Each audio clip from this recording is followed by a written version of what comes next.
Welcome to The Explainer. So, today we're going to do something a little different. We're going to reboot an ancient philosophy. We're going to look at the 2,500-year-old Eightfold Path, not as a religion, but as a powerful operating system, a potential upgrade for your mind. So, let me just start with a question.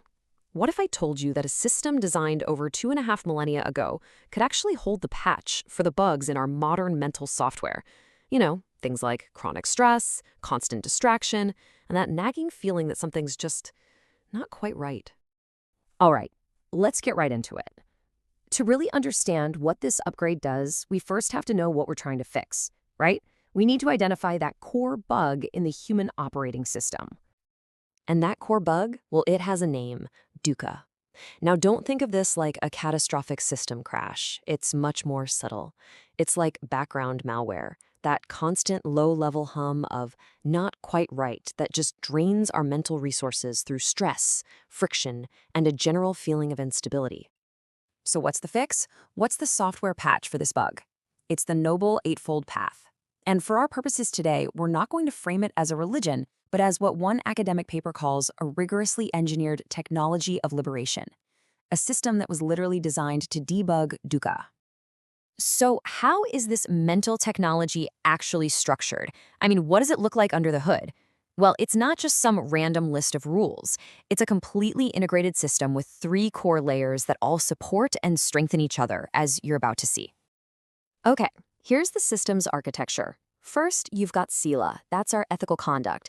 Think of it as the stable foundation. Then there's samādhi, our mental discipline. This acts as the performance optimizer. And finally, you have paññā, or wisdom. This is the powerful processing engine that really drives genuine insight. And this is absolutely crucial to understand. This is not a linear checklist where you do number 1 and then move on to number 2. A much better way to think about it is like the spokes of a wheel. Every single part works together, creating this powerful, self-reinforcing feedback loop for the mind. All right, so we've seen the big picture. Now let's zoom in a bit. We're going to explore the 8 specific modules of this operating system, and you'll see how they're all neatly grouped within those 3 pillars we just talked about. First up is the wisdom pillar, paññā. This is our processing engine. It runs 2 key modules. First, right view, which is all about seeing things as they really are, basically diagnosing the problem correctly. And second, right intention, which sets our mind's default routing toward compassion and away from harm. Next, the sīla foundation. This is what gives the whole system its stability. It runs 3 modules that govern how we interact with the world, how we communicate through right speech, how we act with integrity, and how we align the work we do with our values through right livelihood. And finally, the samādhi optimizer. This is where you really fine-tune your internal state with 3 powerhouse modules. Right effort for managing your mental energy, right mindfulness for locking into the present moment, and right concentration for developing that focused, unified mind. Okay, so that's all of the theory, but what does this actually look like in the real world? How do you really run these modules day to day? Let's check out some simple, practical exercises you could literally try today. So check this out. This table, which was inspired by a great discussion on Reddit, shows how each fold of the path can become a totally concrete daily exercise. For instance, if you want to practice right speech, you could just try to go 1 full day without any gossip or unkind words. Simple, right? But definitely not easy. And what's so fascinating is that this isn't about blind obedience at all. I mean, look at this. People today are actively grappling with these concepts, debating how an ancient rule on something like masturbation or intoxicants really applies to our modern lives. It's a living, breathing conversation. And this brings us to a bug that is oh so modern: procrastination. We've all been there. Research from Concordia University shows it's often rooted in fear or just poor time management. Well, this is where a 2,500-year-old tool like right effort, the wise, balanced application of energy, can be the absolute perfect debug. Now, when it comes to right livelihood, the original source code was crystal clear. It listed specific professions to avoid because they just inherently cause harm.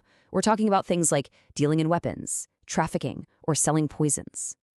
But this is where things get really interesting, right? This raises a fascinating modern dilemma. How do these ancient rules apply to, say, a career in tech?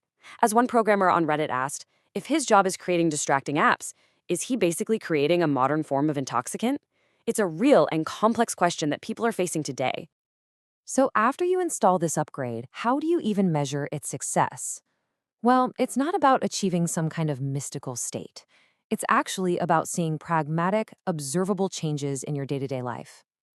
You can literally track your progress with clear behavioral indicators. You don't just have to hope you feel better, you can actually measure it. You can ask yourself, do I spend less time ruminating? Do I recover from stress faster? Has my speech become kinder? These are real metrics. And here is the change in action. It's brilliant. Before the upgrade, you spill coffee and your thought is, my day's ruined. But after the upgrade, you spill coffee and the thought is more like, okay, this is annoying, but it's just a moment. The external event is exactly the same, but your internal response, your code, has been rewritten. Ultimately, this whole thing isn't about becoming perfect overnight. It's about making small, mindful shifts, one after another. The path is walked one compassionate, intentional step at a time. So the only real question left is, which small step will you practice today?